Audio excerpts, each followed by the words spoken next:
காப்பாளர் திருமிகு ஸ்டேன் சுவாமி அவர்களின் 3ஆம் ஆண்டு நினைவு நாளை முன்னிட்டு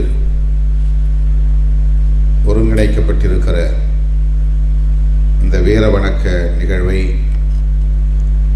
தலைமை வகித்து நெறிப்படுத்தி கொண்டிருக்கிற மனிதநேய மக்கள் கட்சியின் மாநில அமைப்பு செயலாளர் தோழர் மாயவரம் அமீன் அவர்களே,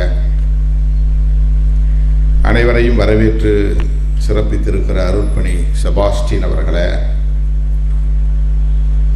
இதனை நெறிப்படுத்தி கொண்டிருக்கிற வழக்குரைஞர் சி.சே. ராஜன் அவர்களே, முன்னிலை வகித்து நிகழ்வை சிறப்பித்துக் கொண்டிருக்கிற தோழர்கள் அருள்முனைவர் குமார், அருள்முனைவர் ராஜ் இருதயா, பேராசிரியர் தீபக் நாதன், பேராசிரியர் நித்யா ரங்கராஜன், ஆவடி நாகராஜ், முனைவர் கிளான்சன் சேவியர், தபசி குமரன், முனைவர் லெனின், முனைவர் போஸ்கோ, திரு செந்தில், திருமிகு கனிமொழி ஆகிய தோழர்களே, இந்நிகழ்வில் பங்கேற்று சிறப்புரை வழங்கி அமர்ந்திருக்கிற திராவிட முன்னேற்றக் கழகத்தின் மாநிலங்களவை உறுப்பினர் வழக்குரைஞர் அண்ணன் என்ஆர் இளங்கோ அவர்களே, எழுச்சிமிகு உரையாற்றி விடைபெற்று சென்றிருக்கிற மனிதநேய மக்கள் கட்சியின் தலைவர் பேராசிரியர் சட்டமன்ற உறுப்பினர் ஜவாஹருல்லா அவர்களே, சட்டமன்ற உறுப்பினர் அண்ணன் இனிகோ இருதயராஜ் அவர்களே, மறுமலர்ச்சி திராவிட முன்னேற்றக் கழகத்தின் பொருளாளர் ஆற்றல் மிகு செயல் வீரர் பொறியாளர் மு. செந்தில் அதிபன் அவர்களே, இந்திய கம்யூனிஸ்ட் கட்சியின் சார்பில் இங்கே உரையாற்றி அமர்ந்திருக்கிற மருத்துவர் தோழர் ரவீந்திரநாத் அவர்களே, SDPI கட்சியின் மாநில பொதுச் செயலாளர் திரு அகமது நபவி அவர்களே, மார்க்சிஸ்ட் கம்யூனிஸ்ட் கட்சியின் மாநில குழு உறுப்பினர் தோழர் ஆறுமுக நயினார் அவர்களே, அருள்முனைவர் ஜெபமாலை ராஜா அவர்களே, மே 17 இயக்கத்தின் ஒருங்கிணைப்பாளர் தோழர் திருமுருகன் காந்தி அவர்களே, தமிழ் தேச மக்கள் முன்னணியின் தலைவர் தோழர் மீதா பாண்டியன் அவர்களே, காவல் சித்திரவதைக்கு எதிரான கூட்டு இயக்கத்தின் தலைவர் திரு தியாகு அவர்களே, முனைவர் குழந்தை அவர்களே, திருமிகு ஷீலு பிரான்சிஸ் அவர்களே, மனித உரிமை காப்பாளர் கூட்டமைப்பின் தேசிய செயலாளர் மதிப்பிற்குரிய அண்ணன் வழக்குரைஞர் ஹென்றி டிஃபேன் அவர்களே, நிறைவாக நம்மிடையே நன்றியுரையாற்றவிருக்கிற தம்பி ஆசீர் அவர்களே, மற்றும் இந்த நிகழ்வில் பங்கேற்று இதனை சிறப்பித்துக் கொண்டிருக்கிற ஸ்டேன் சுவாமி அவர்களுக்கு வீர வணக்கம் செலுத்திக் கொண்டிருக்கிற மனித உரிமை ஆர்வலர்களே, உங்கள் அனைவருக்கும் என்னுடைய பணிவார்ந்த வணக்கத்தை தெரிவித்துக் கொள்கிறேன். மறைந்த தோழர் மனித உரிமை காப்பாளர் ஸ்டேன் சுவாமி அவர்களுக்கு முதலில் எனது செம்மாந்த வீர வணக்கத்தை செலுத்துகிறேன். அவருடைய நினைவை போற்றும் இந்த நிகழ்வில் 3 முக்கியமான கோரிக்கைகள் இங்கே முதன்மைப்படுத்தப்பட்டிருக்கின்றன. ஊபா என்கிற மனித உரிமைகளுக்கு எதிரான சட்டத்தை திரும்ப பெற வேண்டும், அதை ரத்து செய்ய வேண்டும். பீமா குரேகான் வழக்குகள் அனைத்தையும் திரும்ப பெற வேண்டும், அனைவரையும் விடுவிக்க வேண்டும். மனித உரிமை காப்பாளர்களுக்கான ஒரு பாதுகாப்பு சட்டத்தை நாடாளுமன்றத்தில் இயற்ற வேண்டும். அதற்கான முன்வடிவும் தயாராக இருக்கிறது என்கிற இந்த 3 முக்கியமான கோரிக்கைகளை வலியுறுத்தி இந்த நிகழ்வு நடைபெற்றுக் கொண்டிருக்கிறது. இந்த 3 கோரிக்கைகளையும் விடுதலை சிறுத்தைகள் கட்சியின் சார்பிலே நான் வரவேற்கிறேன், ஆதரிக்கிறேன். மனித உரிமைகள் குறித்து இதுபோன்ற கட்சி சாராத அமைப்புகள் தொடர்ந்து பேசிக்கொண்டே இருக்கின்றன. அது தொடர்பான விழிப்புணர்வை வெகு மக்களிடையே உருவாக்கி கொண்டே இருக்கின்றன.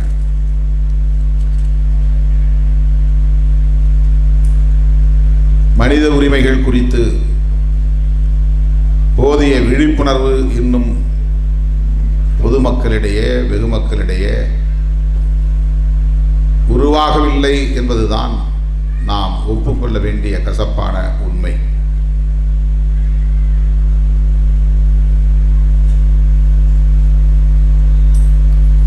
அரசு சட்டத்தை நடைமுறைப்படுத்த பல்வேறு நிறுவனங்களை கொண்டிருக்கிறது. சட்டத்தை நடைமுறைப்படுத்துவதற்கான அமைப்புகள் ஏராளம் உள்ளன. அதிலே முதன்மையானவை காவல்துறையும் நீதித்துறையும் வருவாய்த்துறையும். பொதுவாக நாம் மனித உரிமை மீறல் என்றவுடன் காவல்துறையை மனக்கண்ணிலே பார்க்கிறோம், மனத்திரையில் கொண்டு வந்து பார்க்கிறோம். ஏனென்றால் அவர்கள்தான் சட்டத்தை நடைமுறைப்படுத்துவதிலே முன்னணியில் இருப்பவர்கள், இம்ப்ளிமெண்டிங் அத்தாரிட்டிஸ். சட்டம் நாடாளுமன்றத்தில் இயற்றப்படுகிறது அல்லது சட்டமன்றத்தில் இயற்றப்படுகிறது. அந்த சட்டத்தை நடைமுறைப்படுத்தினால்தான் மக்களுக்கான உரிமைகள் பாதுகாக்கப்படும் என்பது அரசு தரப்பில் உள்ள நம்பிக்கை. ஆனால் அந்த சட்டங்களை நடைமுறைப்படுத்துகிற போது அந்த சட்டங்களை வெற்றிகரமாக நடைமுறைப்படுத்த வேண்டும் என்கிற போது அவர்கள் அதை நடைமுறைப்படுத்துவதற்காக கையாளுகிற முறை சட்ட விரோதங்களாக இருக்கிறது. சட்டவிரோத அணுகுமுறைகளை கையாண்டு சட்டத்தை நடைமுறைப்படுத்துகிறார்கள். அப்போது நிகழ்வதுதான் மனித உரிமை மீறல். இது ரொம்ப முக்கியமான ஒரு பகுதி, நுட்பமான ஒரு பகுதி. சட்டத்தை நடைமுறைப்படுத்துவதற்காக சட்டத்தை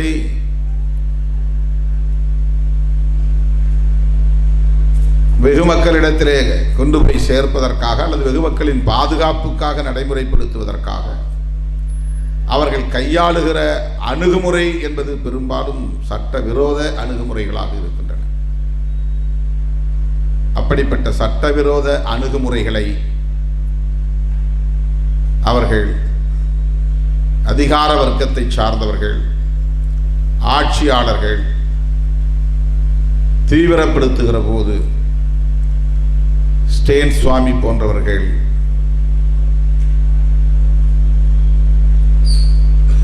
இந்த மண்ணில் ஈகம் செய்ய வேண்டிய நிலை, தியாகம் செய்ய வேண்டிய நிலை. இவர்கள் மீது என்ன குற்றச்சாட்டு?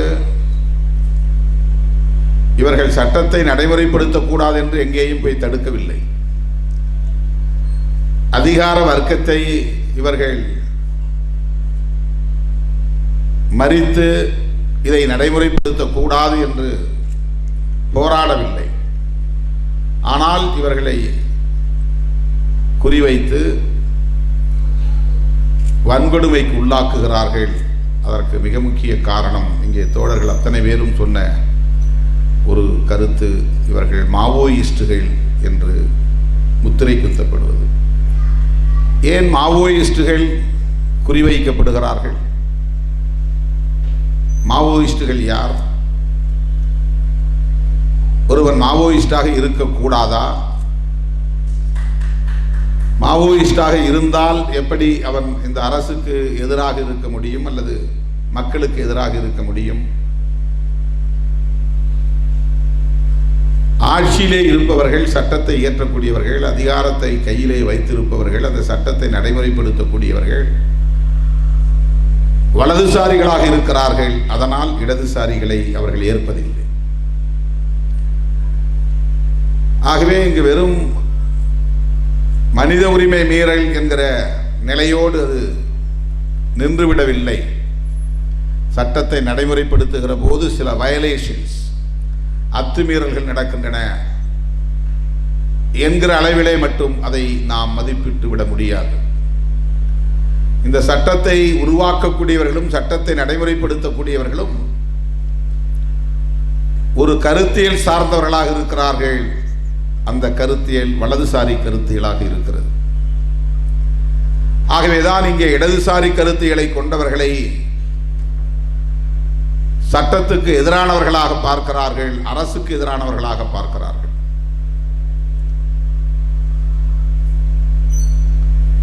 மாவோயிஸ்டுகளை அப்படித்தான் அவர்கள் பார்க்கிறார்கள். வலதுசாரிகளின் பார்வையில் சமூக நீதி என்பதே இடதுசாரி அரசியல்தான். வலதுசாரிகளின் பார்வையில் தலித் விடுதலை என்பதே இடதுசாரி அரசியல்தான். வலதுசாரிகளின் பார்வையில் பெண் உரிமை என்று சொன்னாலே அது இடதுசாரி அரசியல்தான். வலதுசாரி பார்வையில் பழங்குடியினர் நலன்களை குறித்து பேசினாலே அது இடதுசாரி பார்வைதான், இடதுசாரி அரசியல்தான். இன்னும் சொல்ல போனால் வலதுசாரிகளின் பார்வையில் ஜனநாயகம் என்பது கூட இடதுசாரி அரசியல் தான். அவர்களால் அதை ஏற்றுக்கொள்ள முடியாது. ஆனால் அதை அவர்கள் ஒரு ஒப்புக்காக வேடம் தரித்து ஜனநாயகத்தை நாங்களும் மதிக்கிறோம் என்று அந்த வாய்ப்பை பயன்படுத்தி தேர்தல் களத்தில் இறங்கி அதிகாரத்தை கைப்பற்றி கொண்டு அவர்களின் அரசியலை நிலைநாட்ட பார்க்கிறார்கள். உண்மையில் அவர்களுக்கு ஜனநாயகத்தின் மீது ஒருபோதும் நம்பிக்கை இருப்பதில்லை. ஜனநாயகம் என்கிற கோட்பாடு மனித உரிமைகளின் வாசல்களை திறக்கிறது. ஜனநாயகம் என்கிற கோட்பாடு பெண்ணுரிமையை பேச வைக்கிறது. ஜனநாயகம் என்கிற கோட்பாடு சிறுபான்மையினரின் பாதுகாப்பை உரத்து பேசுகிறது.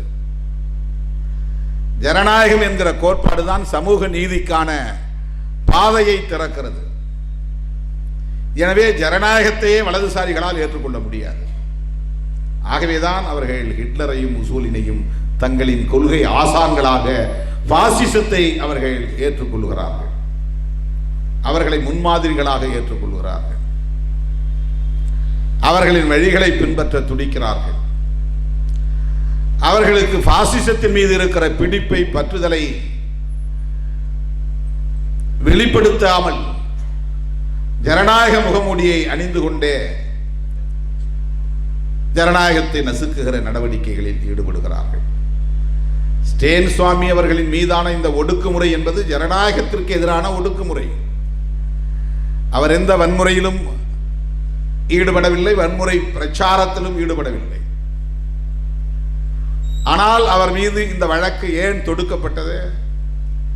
83 வயதிலும் கூட வயது மூப்படைந்த நிலையில் அவருக்கு அளிக்கப்பட வேண்டிய இயல்பான மனித உரிமைகளை ஏன் மறுத்தார்கள்? ஒரு ஸ்ட்ரா தரவில்லை என்பது எவ்வளவு பெரிய கொடுமை! மனித உரிமை மீறல். ஆகவே ஜனநாயகத்தின் மீது நம்பிக்கை உள்ள அனைவரையுமே அவர்கள் இடதுசாரிகளாக பார்க்கிறார்கள். இடதுசாரிகளாக இருக்கிற அனைவரையுமே அவர்கள் அழிக்க துடிக்கிறார்கள்.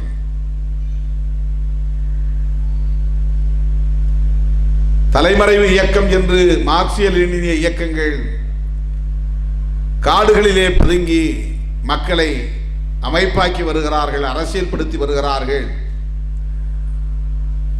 ஆயுதம் வழங்கி அவர்களை ஆயுதபாணிகளாக்குகிறார்கள்.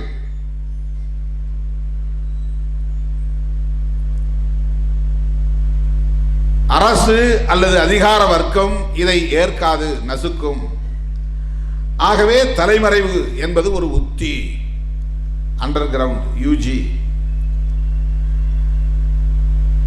மக்களுக்காக, மக்களின் விடுதலைக்காக, மக்களின் உரிமைகளுக்காக, மக்களின் நலன்களுக்காக பாடுபடக்கூடியவர்கள் காடுகளில் பதுங்கி வாழ வேண்டியிருக்கிறது.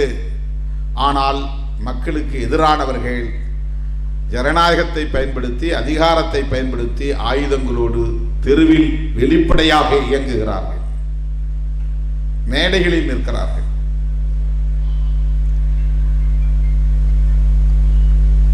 RSS காரனுக்கும் அனிகிலேஷன் என்கிற கருத்திலே உடன்பாடு உண்டு. அதை நடைமுறைப்படுத்துகிறார். அழித்தொழிப்பு நடவடிக்கை. மார்க்சியல் லெனினிய இயக்கங்களும் மக்கள் விரோதிகளை அழித்தொழிக்க வேண்டும் என்கிற கருத்தை கொண்டிருக்கிறார்கள். அனிகிலேஷன் என்பது ஒரு அஜெண்டாவாக இருக்கிறது. உழைக்கிற மக்களின் எதிரிகள், அவர்களின் உழைப்பை சுரண்டக்கூடியவர்கள், அவர்களின் கல்வியை மறுக்கிறவர்கள், பெண்களை போகப் பொருளாக பயன்படுத்தக்கூடியவர்கள், இவர்கள் அனைவரையும் அழித்தொழிக்க வேண்டும். அது தவறல்ல, புரட்சியின் ஒரு அங்கம் என்று மார்க்சியல் லெனினிய மாவோயிஸ்டுகளுக்கு ஒரு கருத்து உள்ளது, நம்பிக்கை உள்ளது. அதே அனிகிலேஷன் RSS இயக்கத்தை சார்ந்தவர்களுக்கும் இருக்கிறது.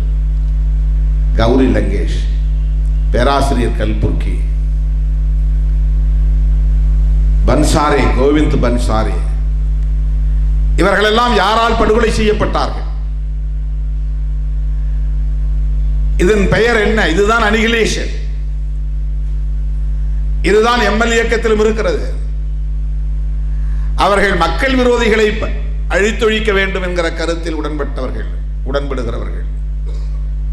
இவர்கள் வலதுசாரி அரசியலுக்கு எதிராக இருப்பவர்களை அழித்தொழிக்க வேண்டும் என்பதுதான் இவர்களின் கருத்து. பேராசிரியர் கல்புர்கி அவர்களோ, கௌரி லங்கேஷ் அவர்களோ, நரேந்திர தபோல்கர் அவர்களோ, கோவிந்த் பன்சாரே அவர்களோ எந்த ஒரு மாவோயிஸ்ட் இயக்கத்திலும் இணைந்து செயல்படவில்லை. மறைமுகமாகவோ தலைமறைவாகவோ செயல்படவில்லை. அவர்களின் சிந்தனை ஜனநாயகத்தின் அடிப்படையை கொண்டிருந்தது. அதுதான் அவர்கள் வலதுசாரி அரசியலை வெளிப்படையாக எதிர்க்கிறார்கள், மதவாதத்தை எதிர்க்கிறார்கள், சாதியவாதத்தை எதிர்க்கிறார்கள், ஆணாதிக்கத்தை எதிர்க்கிறார்கள், உழைப்பு சுரண்டலை எதிர்க்கிறார்கள். இந்த ஆட்சியாளர்கள் கொண்டு வருகிற சட்டங்கள் மக்களுக்கு விரோதமானவையாக இருக்கின்றன, ஜனநாயக உரிமைகளை நசுக்குகின்றன என்பதனால் அவற்றை அம்பலப்படுத்துகிறார்கள். இந்த சிந்தனை தான் அவர்களுக்கு அச்சுறுத்தலை தருகிறது. இவர்கள் எந்த இயக்கத்திலும் தங்களை இணைத்துக் கொள்ளவில்லை. ஸ்டேன் சுவாமி அவர்கள் கூட மனித உரிமை செயற்பாட்டாளர் தான், மாவோயிஸ்ட் இயக்கத்தை சார்ந்த உறுப்பினர் அல்ல, காடுகளில் பதுங்கி இருப்பவர் அல்ல, ஆயுத பயிற்சி பெற்றவர் அல்ல, ஆயுதங்களை கையிலேந்தி தலைமறைவு வாழ்க்கை வாழக்கூடியவர் அல்ல. அவர் வெளிப்படையாக மக்களோடு நிற்பவர், பழங்குடியின மக்களின் உரிமைகளுக்காக போராடக்கூடியவர், மனித உரிமை செயற்பாட்டாளர். ஆனாலும் அவரை குறிவைக்கிறார்கள், அவர் மீது வழக்கை பதிவு செய்கிறார்கள், அவரை கொண்டு போய் சிறைப்படுத்துகிறார்கள். அதுவும் பிணையிலே வர முடியாத அளவுக்கான ஊபா போன்ற சட்டங்களை, அன்லாஃபுல் ஆக்டிவிட்டிஸ் பிரிவென்ஷன் ஆக்ட், கொடா சட்டத்தின் இன்னொரு வடிவம், அவ்வளவு கடுமையான ஒரு சட்டத்தை பயன்படுத்தி 83 வயது நிறைந்த ஒரு முதியவர் மீது ஏவ முடிகிறது, அவரை சிறைப்படுத்த முடிகிறது என்றால் அந்த உளவியல் என்ன உளவியல்? அதுதான் வலதுசாரி உளவியல், இடதுசாரி அரசியலுக்கு எதிரான உளவியல். ஆகவே இந்த மனித உரிமை மீறல்களில் வெறும் சட்டத்தை நடைமுறைப்படுத்துகிற செயற்பாட்டினால் நிகழ்கிற அத்துமீறல்கள் அல்ல, இது ஒரு கருத்தியல் சார்ந்த வடிவம். அதனால்தான் வயதில் மூப்படைந்தவராக இருந்தாலும் கூட ஈவிரக்கமின்றி அவர்கள் மிக மோசமான முறையிலே, இழிவான முறையிலே, கொடூரமான முறையிலே, குரூரமான முறையிலே நடத்தி இருக்கிறார்கள். ஒவ்வொரு தனி மனிதனுக்கும் ஒரு டிக்னிட்டி இருக்கிறது, செல்ஃப் ரெஸ்பெக்ட் இருக்கிறது. இதெல்லாம் ஹியூமன் ரைட்ஸ். பிரைவேசி இருக்கிறது, இது ஹியூமன் ரைட்ஸ்.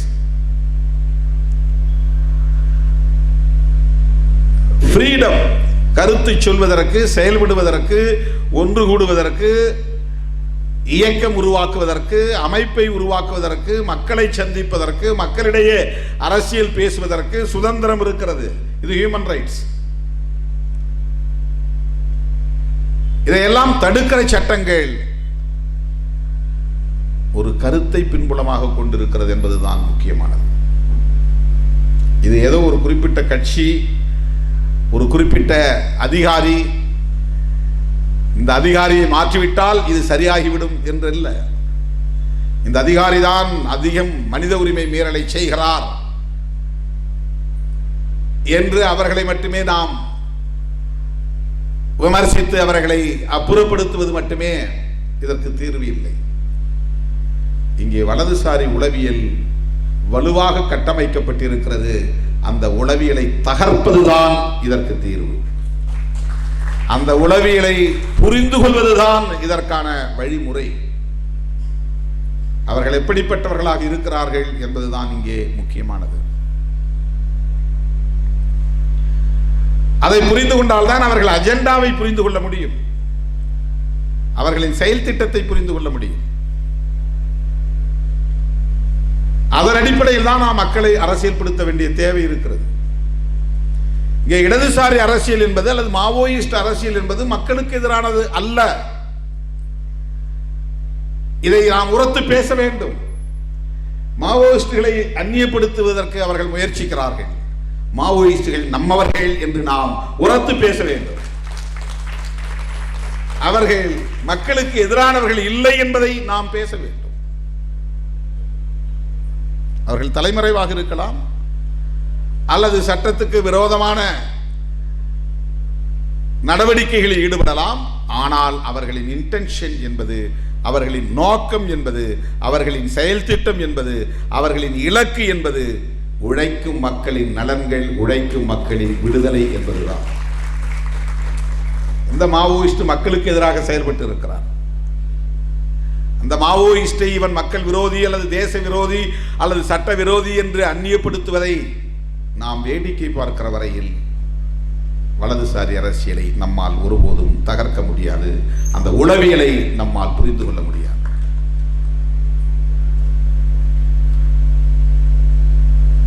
கம்யூனிஸ்ட் கட்சிகள் பேசுவது மட்டும்தான் இடதுசாரி அரசியல் என்றும் நாம் அந்நியப்பட்டு இருக்கக்கூடாது.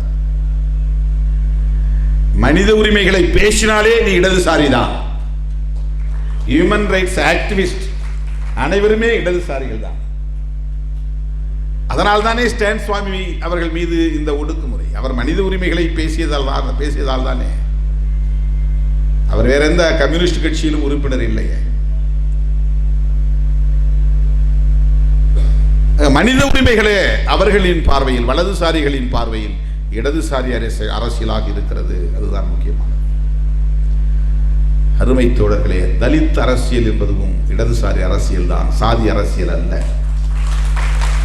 அறியாமையில் உழலக்கூடிய அற்பர்கள் அதையும் சாதி அரசியல் என்று பேசுகிறார்கள். தலித் அரசியல் என்பது இடதுசாரி அரசியல். அப்படித்தான் நாம் விளிம்பு நிலை மக்களின் அரசியலை முழுமையாக புரிந்து கொள்ள வேண்டும். ஒரு சம்பவத்தில் யார் முன்னால் பிழை செய்தார்கள் என்று பார்க்க வேண்டாம். ரெண்டு பேருக்கு இடையில ஊர்ல தகராறு நடந்திருக்கும். அதுல ஒருவன் முதல்ல வம்பு இழுத்திருப்பான். முதல்ல வம்பு இழுத்தவன் எஸ்சி, அதனால நடந்ததெல்லாம் சரி என்று நாம் பேச முடியாது. இவன் தப்பு பண்ணா அதனால ஊரை கொளுத்திட்டான் அப்படின்னு நியாயப்படுத்துவார். அது ஒரு ஈவெண்ட். ஆனால் நீண்ட நெடுங்காலமாக சமூகத்திற்குள்ளே யார் பலவீனமானவர்களாக இருக்கிறார்கள், வல்னரபிள், தாக்குதலுக்கு இலக்காகக்கூடியவர்களாக இருக்கிறார்கள். ஆண் பெண் என்றால் பெண் வல்னரபிள், எளிதாக பெண் குறிவைக்கப்படுவாள், தாக்கப்படுவாள், வன்கொடுமைக்கு உள்ளாக்கப்படுவாள், இழிவுபடுத்தப்படுவாள். இது பொதுவான நிலை உலகம் முழுவதும், இந்தியாவில் மட்டுமல்ல. women are vulnerable sections. ஆகவே இந்த இடத்தில் பெண் தப்பு செய்தாலா ஆண் தப்பு செய்தானா என்று ஆய்வதில்லை. பெண் பாதிக்கப்பட்டால், பெண் சம்பந்தப்பட்ட பிரச்சனையாக இருந்தால் முதலில் பெண் பக்கம் நின்று பிரச்சனையை பார்க்க வேண்டும். Victim side, vulnerable section side. யார் இலகுவாக எளிதாக பாதிக்கப்படுவார்கள் இந்த சமூக நிறுவனத்தில், இந்த சமூக கட்டமைப்பில், இந்த அரசியல் கட்டமைப்பில் எளிதாக யார் பாதிக்கப்படுவார்கள்? அப்படி எளிதாக பாதிக்கப்படுகிறவர்கள் தான் வல்னரபிள். அவர்களுக்கான உரிமை, அவர்களுக்கான நீதி என்கிற பார்வையில் அணுகுவது என்பதுதான் இடதுசாரி அணுகுமுறை. அதுதான் இடதுசாரி பார்வை. அதுதான் இடதுசாரி பார்வை. எப்போதுமே விக்டிம் சைடு நிற்க வேண்டும். இல்லை சாதி, மதம், மொழி, தேசம் என்கிற எல்லா எல்லைகளையும் கடந்த பார்வை. ஹியூமன் ரைட்ஸ் என்பது இந்த வரம்புகளை கடந்தது. அதனால தான் பேர் ஹியூமன் ரைட்ஸ். கல்ச்சுரல் ரைட்ஸ்னா அது எல்லா உலகம் முழுக்க பொருந்தாது. இந்து கல்ச்சுரல் ரைட் வேற, கிறிஸ்டியனுக்கான கல்ச்சுரல் ரைட்ஸ் என்கிறது வேற, முஸ்லீம்கான கல்ச்சுரல் கலாச்சார உரிமை என்பது வேற. அது செக்டேரியன். ஹியூமன் ரைட்ஸ் என்பது முஸ்லீம்களுக்கும் சரி, கிறிஸ்தவர்களுக்கும் சரி, சமணர்களுக்கும் சரி, இந்துக்களுக்கும் சரி, உலகம் முழுவதும் மதங்களை கடந்து அனைவருக்கும் பொதுவானது. அதனால்தான் அது ஹியூமன் ரைட்ஸ். விலங்குகளில் இருந்து பிரித்து பார்ப்பதற்காக சொல்லப்பட்டதல்ல மனித உரிமை என்பது. பிற உரிமைகளில் இருந்து பிரித்து சொல்வதற்கு உலகம் முழுவதும் அனைவருக்கும் பொதுவான உரிமை, அடிப்படையான உரிமை, சுதந்திரத்தை அடிப்படையாக கொண்ட உரிமை, அதுதான் ஹியூமன் ரைட்ஸ். அது சில நேரங்களில் சாதிய நிறுவனங்களாலும் நசுக்கப்படும், மத நிறுவனங்களாலும் நசுக்கப்படும். இந்த சாதிக்காரன் இந்த இடத்துல குளிக்கக்கூடாதுன்னு சொன்னா கூட அது மனித உரிமை மீறல் தான். இந்த சாதிக்காரன் இந்த இடத்துல கொடியேற்றக்கூடாது என்று தடுத்தால் அது மனித உரிமை மீறல் தான். இந்த சாதிக்காரன் இங்கே செருப்பு போட்டு போகக்கூடாது என்றால் அது மனித உரிமை மீறல் தான். போலீஸ் ஸ்டேஷனில் நடக்கிறது மட்டும்தான், அந்த டார்ச்சர் மட்டும்தான் மனித உரிமை மீறல் அல்ல. காவல்துறை போடுகிற பொய் வழக்கு மட்டும்தான் மனித உரிமை மீறல் அல்ல. சைக்கிளில் போகக்கூடாது, செருப்பு அணியக்கூடாது, நல்ல துணி கட்டக்கூடாது, நகை நட்டு அணியக்கூடாது என்று ஒருவனை இன்னொருவன் தடுத்தால், சாதியின் பெயரால், மதத்தின் பெயரால் தடுத்தால், ஒடுக்கினால், அதுவும் வயலேஷன் ஆஃப் ஹியூமன் ரைட்ஸ். சமூக நிறுவனங்களாலும் மனித உரிமைகள் மீறப்படும், அரசு நிறுவனங்களாலும் மனித உரிமைகள் மீறப்படும், சட்ட அமைப்புகளாலும் மனித உரிமைகள் மீறப்படும். இத்தகைய மனித உரிமை மீறல்களை நாம் எதிர்கொள்வதற்கு நமக்கு ஒரு பார்வை தேவை. அதுதான் தோழர்களே இடதுசாரி பார்வை, அதுதான் ஜனநாயக பார்வை, அதுதான் சமூக நீதி பார்வை. அத்தகைய ஜனநாயக சமூக நீதி பார்வையை கொண்ட ஸ்டேன் சுவாமி அவர்கள் இன்றைக்கு நம்மிடையே இல்லை. ஆனாலும் அவர் நம்மை வழிநடத்துகிறார். அவருடைய பங்களிப்பு, அவருடைய தியாகம் நம்மை வழிநடத்துகிறது என்கிற அந்த நன்றி பெருக்கோடு அவருக்கு வீர வணக்கம் செலுத்தி இந்த வாய்ப்புக்கு நன்றி கூறி முடிக்கிறேன். நன்றி, வணக்கம்.